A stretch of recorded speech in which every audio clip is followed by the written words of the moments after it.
Ryan, I am so excited to have you on the Collide Kids podcast today. I'm stoked to be here. This is so fun. And oh my goodness, your story is incredible to me. So I'm really excited to talk to you today. Would you just introduce yourself? Tell us a little bit about who you are and what you do. Yeah, so I'm Ryan George. I have 19 nieces and nephews. I have 5 brothers and sisters, and I'm the oldest. And so I was always the one inviting my younger people in my life into something fun and exciting that I was trying for the first time. I was the first to get married. I've been married for 24 years to Crystal, who's a missionary kid from Bolivia. And then I got into adventures, which we're going to talk about a little bit later here. But the biggest adventure of my life, 5 years ago, we welcomed a teenager into our home. And now my daughter is officially my daughter, and she's studying to be a social worker at college. That's amazing. I love that. And you said adventures. And I just want you to know that as you talk about the adventures that you've been through, my toes are going to be curled because it's just the idea of some of the things you do makes me nervous, but it's going to be so fun. Before we get into your story, because this is a show for kids, I always ask my guests to tell me a joke. So what have you got for us today? Okay. So the other day, my friend Dave was in the attic and he stumbled upon this little piece of metal he'd never seen before, and he rubbed it and a genie came out. He's like, no way, this really works. And the genie's like, yeah, it works. You get 3 wishes. And Dave got super excited. He's like, okay, can I ask now? He said, ask right now. Anything right now. And Dave goes, well, I'd love to be rich. And the genie's like, okay, Rich, you get 2 more guesses. He wasted it on that. That's funny too, because my husband's name is Richard. So we don't call him Rich though. But yeah, that's good. I like that. Okay. So Ryan, let's talk about what you do as an adventurer. This is really interesting to me. And I'd love to know what got you started in all of this. Those are 2 different questions. So the first is I like to find the character of God everywhere I go. I've been to over 30 countries, all 7 continents. I've surfed in the Arctic Circle. I've ice climbed in Antarctica. I've camped hanging 90 feet off the ground on a mountain in Colorado. I jump off of buildings, mountains, and airplanes. I've paraglided in 10 countries. I've bungee jumped on 5 continents. I go all over looking to scare myself into feeling something sometimes. But the other part is before I leave on any trip, I ask God to reveal what it is he put in my heart to want this very specific adventure or this very specific location. And then he, as he promised, he answers that. When we seek, we find, right? And there's a verse in Proverbs that says, the glory of God to hide a matter, but it's the glory of kings to find it. And then when you pair that with what Jesus says, those who seek will find, it's like there's this grand scavenger hunt that we can learn more and more about Jesus, the harder and harder we look. And so I just go looking for it in places that other people don't. But how it started, I didn't have aspirations to be a world traveler. I didn't have a passport till I went to visit my in-laws in the mission field. It really wasn't a goal of mine. And then 18 years ago, we started attending a church where all of our pastors were adventurers. One was a wilderness guide. One was an ice climber and whitewater paddler. One was a motorcycle racer. One was a pilot of experimental aircraft. And I was surrounded by people who were whitewater guides and backpackers and all these different adventures and people who'd been to countries I hadn't sensed part of the world and absorbed it in ways I never have. And as they're telling stories, like, man, I would love that. And I just started getting invited into more and more of them. Like, well, hey, we're going in June. You want to go? And so what happened was I found out that I had passions for things that I didn't know. I didn't know I'd love paragliding. Like, I just never knew that about myself. And, I didn't sleep in tents growing up. I didn't hang off of mountains growing up. I lived between soybean fields on the eastern shore of Maryland, right? Like, it's just not the highest elevation on our island was 19 feet, and we think it was the overpass. So like, I don't know where this came from. My wife, sometimes she's like, I didn't marry this guy, right? Like, there's something that's coming alive. Your poor wife. Yeah. It took me a while, as you can imagine, to get life insurance. 9 out of the 10 questions that you're not supposed to say no to, I have to say no to. So it's like, yeah, I've done that. Yeah, I've done that. Yeah, I've done that. And so, and a couple years ago, I finally got number 10. I bought a motorcycle. So was that like your checklist? Like, let's start with this list to go first. It's so funny. It wasn't meant to be, but in the end, I was like, man, I wouldn't want to live a life where none of those were on my list. Right. Like, right. Yeah. And again, it wasn't that I set out to do them.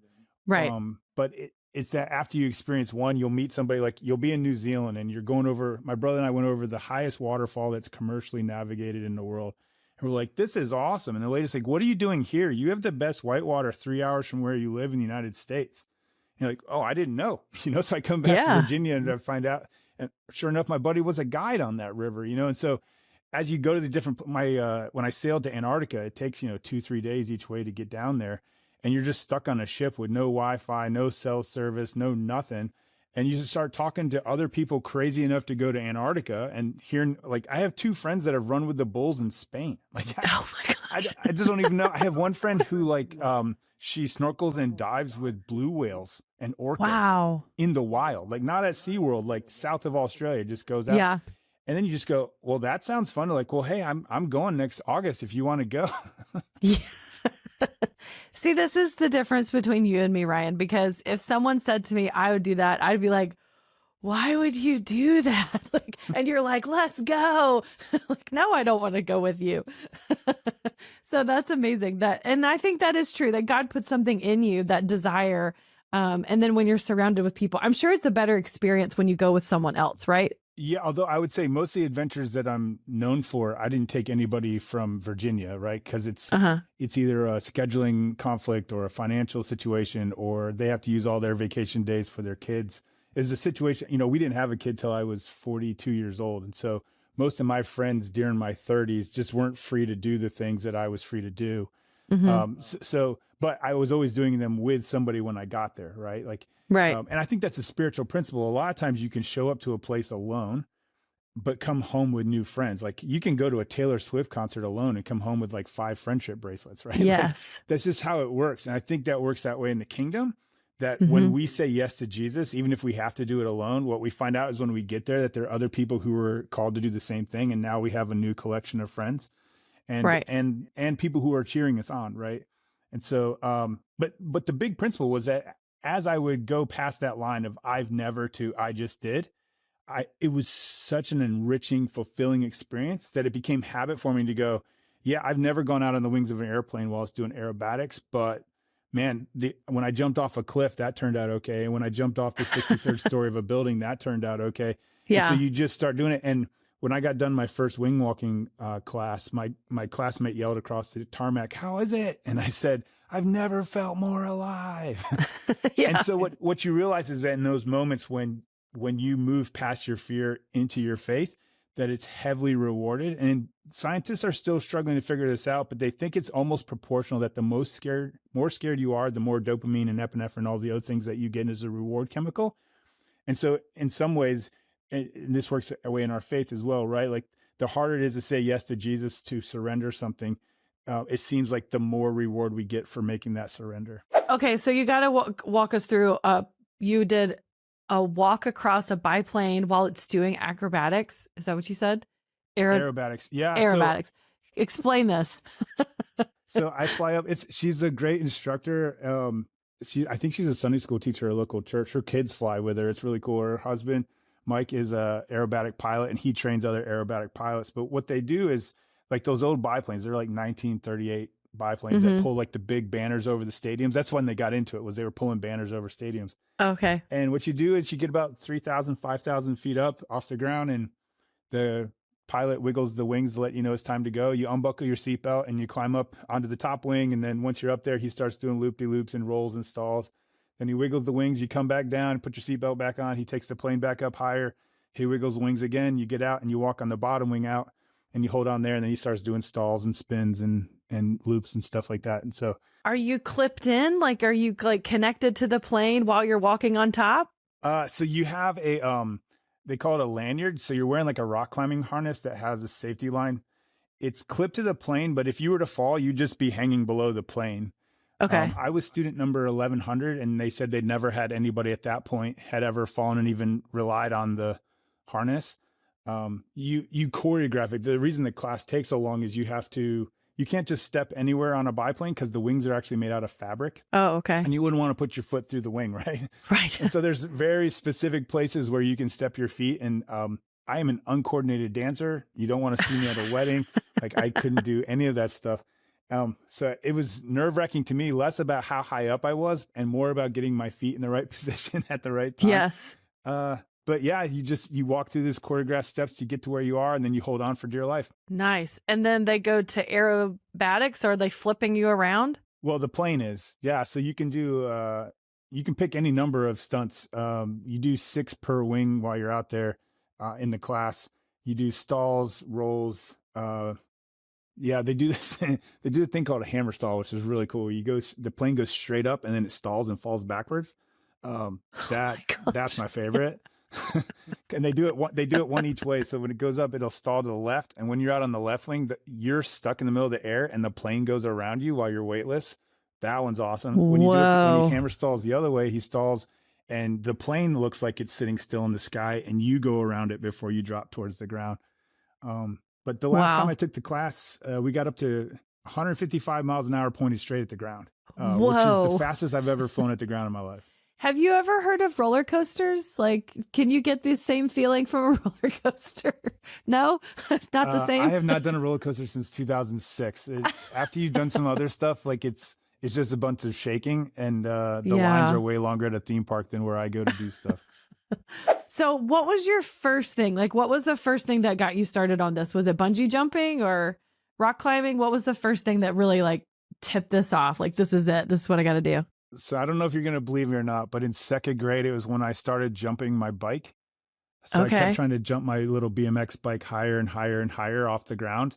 Yeah. And flying it. Like I remember just sending it. No pad, no nothing. I'd be 3-4 feet in the air, just flying. We used to try stunts where we'd jump from a car ramp to a car ramp. And we just kept stretching the car ramps further and further apart. And you just come down the driveway as fast as you could. And I don't know what our record was. I think we got up to like 4 or 5 feet we could fly in the air before we hit the other ramp. I used to go sit out on the roof of my house. I had a difficult childhood growing up and I had an attic bedroom and I used to just open the window and go on nights when I was overwhelmed, just sit on the roof. Yeah. And so I think part of that was just, it was a coping mechanism, you know. Mm-hmm. My first big international trip, adventure trip, my pastor invited me to backpack in Patagonia. And so, yeah, it was the first time I ever slept in a tent with a stranger or like, or, you know, not a family member. And, right. Yeah. And getting to experience different languages and stuff like that. That was probably my first big, well, when I visited my in-laws in Bolivia the first time, back when they were still on the mission field, I went on a walkabout without my wife, who was my translator, which she had told me not to do. And I found out why, because I ended up with an M16 pointed at me by a military guy who was questioning me about where I was taking pictures. I was taking pictures of cool cars, but I didn't realize I was standing in front of this big military compound and they thought I was taking pictures of that. Oh, no. So, having an M16 pointed at you and people asking you questions in a language you don't understand, that'll burgeon some adventure in you for sure. Yes. Okay, so this is so here's my big one. Okay, so I did roller coasters and things like that, but I was never interested in the swinging drop things or like bungee jumping. Like I can't even watch those videos. But one of the kids, I was chaperoning this adventure weekend or whatever at a retreat center, and one of the kids was like, "Hey, Miss Christen, you need to go up on the swing." So it's one of those where it pulls you to the back and you pull the release and you swing out. It's really high up. I'm like, I don't even know. Not as high as anything you've done, I'm sure. And I just remember thinking, I'm going to say a lot of bad words or I'm going to just like pass out. Like I was more worried about how I'd respond, but there was a lot of fear there. And I have rappelled before, like off rocks. There you go. Yeah, I did that. That was pretty intense. So I think those are the best things the most adventurous things I can say I've ever done. Dude, the giant swing at amusement parks, that is no small thing. I swore the first time I did that too. Which was funny because I was with a missionary kid. Yeah, I was a bunch of Christian college guys that went. That was popular, but no, like that. But that's a step up to the next thing, right? Like a canyon swing. My wife agreed to rappel with me, so I took her on a sport called canyoneering, which is where you rappel waterfalls. And so it's just really cool. She actually liked it. She couldn't believe she liked it. I was super happy she liked it because that gave me something I could do with her on vacations, But yeah, you kind of do it in baby steps, right? Like I didn't go out on the wings of the plane as my first thing. Right. It's like inch it up a little bit, little bit, little bit. How do you deal? Okay, so I know you deal with fear. Like, I know fear has to play into it. And I actually interviewed Laura Wilkinson a while back, who's a high diver for the Olympics. And she talked about how important fear was. Fear is not actually a bad thing. It's good because that's when your training and your focus kicks in. But you can't let it overtake you, and you can't let it dictate what you're going to do. So what would you say is your remedy for fear? How do you deal with fear when you're facing all of these adventures? So there's two responses to that. So there's an unhealthy and a healthy. Okay. So the unhealthy is what I call digital courage. And when the GoPro first came out, it was right about when I first started doing these things. And I would get the courage to do them because I thought, oh, I'm going to get likes, comments, and shares later, and people are going to tell me that I'm important and I'm wanted, right? And so I would do things that made my legs shake. I was utterly scared, but I would do it to get the attention of people and hopefully maybe someday translate into an I love you or I want to be your friend. So that's the unhealthy side of it. The healthy side of it is focusing on the reward, like we were talking about earlier. You know, the Old Testament and the New Testament, it says that the just shall live by faith. Well, you can't have faith if you're certain about everything. If you're not scared or you don't have doubts, you're not have a little bit of wonder, like, is this real? Then you don't need faith at all. So what I've learned is that I have to constantly, in relationships, I'm more scared to have a tough conversation than I am to jump off of a building, right? So we're all called to different things we're scared to. We're scared to maybe go back to school or to sign up for a serving team. Everybody I talk to has a fear in the back of their head or a conversation they're avoiding or whatever. But what I focus on in those moments, or when I'm on the side of a cliff or on the back of an airplane or whatever, is that there's reward waiting at the end of this. And that I'm going to learn something about myself and about Jesus through it. Right. And it's 10 out of 10. Every time I do that, I come home. When I leave, because obviously my wife doesn't do all of this stuff with me. But when I leave, I say, I promise I'm going to come home a better man than you just kissed goodbye. And I do, because I'm reflective on the way home. I spend the flights home, you know, on my laptop, journaling about it and figuring out what can I share with other people, what I learned about myself. And so when you focus on the reward instead of on the danger, and obviously you do that within a certain realm of, like, I don't go stand in front of a train and see how long I can wait before it hits me, right? Like, I'm not standing in the middle of I'm not playing with venomous snakes and seeing how long it takes to get bit.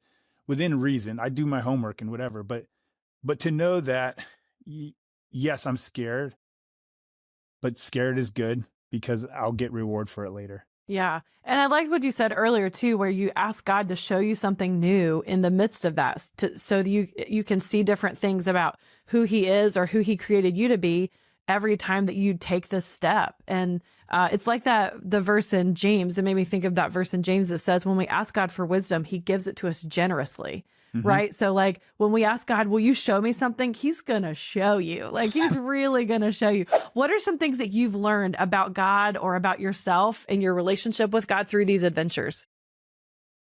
One, this sounds really weird, but one is that I'm not broken. Like, we're all broken as far as, like, we're not perfect people, but you know, I grew up thinking that the parts of me that make me unique were broken. It wasn't that Jesus had creativity and he made a diversity of people to do a diversity of things in his kingdom. You know, people told me growing up that the things that interested me weren't going to be in heaven. So why was I interested in them? And instead, to be around people who, you know, when we process this afterwards, we'd have a small group time. We'd pray together and we'd be like, what did you learn about God today? And everybody had a different story, right? Like, this is what I learned about Jesus today. And to go, oh, maybe it's just I'm wired that way. You know, one of the tools that really helped me, and there's two different frameworks you can use. One has 7, one has 9, but it's the spiritual pathways assessment. And it's how do you sense God's presence and approval and affirmation in your life? And so for me, off the charts, every test I take is nature and outside. Like, when I'm on the edge of a mountain or I'm stuck in a river somewhere, I feel Jesus more than I do inside a building, even on Sundays. And then second for that is music. So almost always music is second for me. And so if I've got my headphones in when I'm out in nature and I'm listening to worship, man, I have these encounters with Jesus I just wouldn't have had in the faith communities that I grew up in, because they didn't have a category for someone who could connect to Jesus that way. For my wife, it's social justice. She's walking into brothels in Nicaragua. Next week, she's going to be in orphanages in Sierra Leone. Like, she was just on the front lines in Ukraine giving aid. You know, they could hear bullets and bombs in the distance, like that close to the action. Wow. We're all called, and she came home feeling Jesus in Ukraine, right? And so we all have that. Maybe it's reading. There's a whole bunch of different ones depending on your framework. And so realizing, no, I'm not escaping my Christianity. I'm not going away from who Jesus made me to be. I'm finding him more and more the more I lean into that. Right. There's a verse in the Old Testament, I think it's Ezekiel, but it might be Isaiah, and it says that Jesus wants to replace our heart of stone and give us a heart of flesh, which goes against everything I was taught growing up about, oh, you can't trust the flesh, you can't trust the flesh. But we were made in his image when we were fully human. And the closer we can embrace our humanity, and particularly our unique wiring of our humanity, the more we're going to feel his intent for creating us in the first place.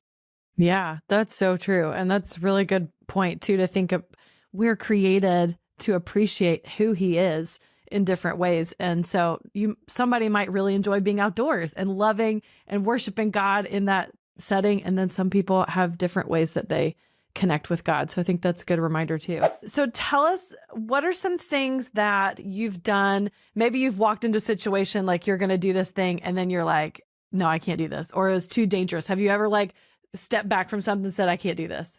Oh, or have you always gone for it? Yeah, actually, 2 summers ago, I took my buddy on a trip in central Utah. There we go. And we were doing camping on UTV. So a side-by-side, that has like the roll cage, is like an ATV. And he's more brave in things regarding driving than I am. And we were on the edge of this like massive drop off. And I said, I'm going to hike down. I'll meet you at the bottom. He's like, all right, I'm sending it. And he just like drove off the edge. Totally fine. Like nothing happened. But I could just see us like tumbling. And I went, nope, I need my legs to work because I got a hiking trip coming up. Like right. I'm not risking that. So there are some times, but yeah, not as much as other people probably. Yeah, that's interesting. Yeah. And I think it is good to know your limits. And, but yeah, there are moments where at least everyone has turned back from something. What has been your favorite thing? Is there one thing you can say, like, this was definitely the coolest thing I've ever done? Or is it always that you're like beating the next thing? So that you're onto something there, is that this becomes habit forming and you need a bigger and bigger hit, right? Like I really would like to go to space, like there are certain things I want to try. I want to, a couple weeks ago, I was Googling what's called a halo jump, which is where you jump out of an airplane at 30,000 to 40,000 feet up. So as high as you fly when you're flying on a commercial airliner with oxygen. And then you don't open till 3,000 feet off the ground. So normally you open at 5,000 or 6,000 feet off the ground to give you some cushion in case something doesn't go right. And Halo is doing none of that. It's jumping early and opening late. And so, yeah, it is habit forming. It can be difficult to rein that in. So one of the ways I do that is rather than get into one sport and keep taking it to more and more and more adrenaline, like those wingsuit flyers, right? They have to keep flying closer and closer to dangerous things or faster and faster. What I do is a diversity of things that all scare me at an entry level. And so what happens is I never get to a spot where I'm not doing it with a professional and I'm not doing it within, somewhat safe guidelines. You're never 100% safe, but so that's how I deal with it. As far as my favorite, the scariest thing I've ever done is become a dad, right? And be in an environment where I talk about that story. The one that everyone asks me about is going out of the wings of a plane while they're doing aerobatics. But my favorite to do, like to book, is paragliding. I love running off a mountain and then just gliding all the way down to the valley. It's such a peaceful time. It's so quiet up there. Yeah. And you get to see the world from a perspective that most people don't. Cause in an airplane, you're going too fast, and on the ground, you can't get the same view, but we're floating anywhere from 4 to 15 miles an hour. And you're just kind of pirouetting in the sky over the mountains or over the water or whatever. And oh man, there's just nothing like it. How many times have you been paragliding? Oh, I don't even know. I've done it in 10 countries, but I've done it more than once in some countries. Last year was my first time ever doing it upside down, which is pretty cool, in Slovenia. The guy said, hang on, since it looks like you're up for stuff, I'm going to try something. I was like, sweet, let's do it. And I got a picture of us, and the ground's on the bottom of the picture, which is really cool. That's awesome. But yeah, each one is different, right? Like the shortest one I ever did was in Iceland in the rain. And we landed on a black sand beach, and where we took off, we were surrounded by puffins. There's like puffin birds everywhere, which is just epic.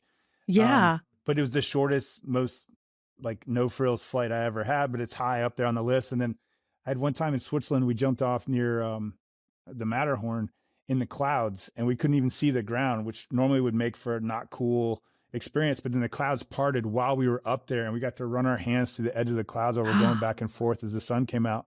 It was just like, there are moments like that where you can't predict. So what did the cloud feel like? Was it like fluffy or was it just watery? What did that feel like? Honestly, it was just like a foggy day. That's what it felt like on your hand, like hiking in the fog. But it's like picking your favorite kid. I'm fortunate I only have one kid, so I can have a favorite. Right. But like you like each kid for a different reason in different situations, you know? Yeah, that's really interesting. I love that. This is incredible. I think all the things you've done, I'm just going to live vicariously through you. Okay. I don't think I'm going to do those things, but I think it's really cool that you're doing them. Well, this has been so fun, Ryan. I've loved learning about your adventures. And I think it's really neat that you are taking every moment to learn more about God. And so I think that's amazing. Tell our listeners where they can find out more about you, your adventures, your books, all of that good stuff. Yeah. All my books and all my social media links are available at booksbyryan.com. On almost every social media platform, I'm at Ryplane. That's RYPLANE. And you can see pictures of my daughter and my wife and my friends, and links to purchase the books in audiobook, print book, or ebook. Very cool. Yeah, definitely go check that out. Well, this has been so fun, Ryan. Thank you so much for being on the show. Before I let you go, I always ask my guests to tell me a memory from when they were a kid. So what do you got for us? Oh, man. So I used to live on top of a mountain in Pennsylvania when I was in second grade. And we lived on a dirt road off a dirt road. So it didn't get plowed after like the first month because the plows couldn't get up there. And we did a school trip. I don't even know how the school bus came up to where we live, but they parked right at by our house, and we all hiked. Our whole class did this. And so what happened is after it started to snow, they had pushed the snow to the side, but then they stopped plowing. And the snow that came in after it basically turned our road into like a half pipe or like a bobsled track all the way down because it had banks to it. And so my buddies had older brothers, and they're like, "Hey, let's do this. We're gonna follow the big guys down." We did the math in our head that the big guys would probably slide faster, like we thought gravity would pull them more or something. So we did it in order of age. And the first guy went down, and he hit the bank and just went flying. And we're like, "Heck yeah, let's do this." Well, what we didn't see is where he landed. So we all took off before we saw where he landed, and we're all like 6 feet apart, just cruising down this mountain. And the second guy hit it, and he went flying, poof, lands. Third guy hits it. Whew. I think I was like guy number 4, and I think there was a guy behind me. But anyway, what we didn't see is that when they landed, they didn't keep sliding. They just like fell in the snow and stopped. And so each one of us, as we went off, we just landed on the next guy and just kept making a thicker and thicker sandwich. It was so awesome. Whoever was last got the best end of the deal. But Right. I still remember that sense of flying like, whoa, like this is a ski jump. It was so amazing. Did it ever snow like that again where you could do it again? Or was it just that one time? No, that's the thing. We caught lightning in a bottle. It was so perfect. Yeah. There were 2 guys got on a sled. They had like one of those runner kind of sleds. And they had a different goal. They're like, we want to see how far down the road we can go before the sled comes to a stop. And they made it like a quarter of a mile. They had the longest walk back to the bus of anybody. That's amazing. You're like, you went far, but now you have to come back. Points to you, but you spend the rest of the sledding time walking it back. Right, right. That one trip is all you got. Well, Ryan, this has been so fun. Thank you so much for being on the show today. Oh, it's been great. Thanks for having me. My name is Mia. And how old are you? 4. And you're going to sing a song for us? Yes. What are you going to sing? Jesus loves me, this I know.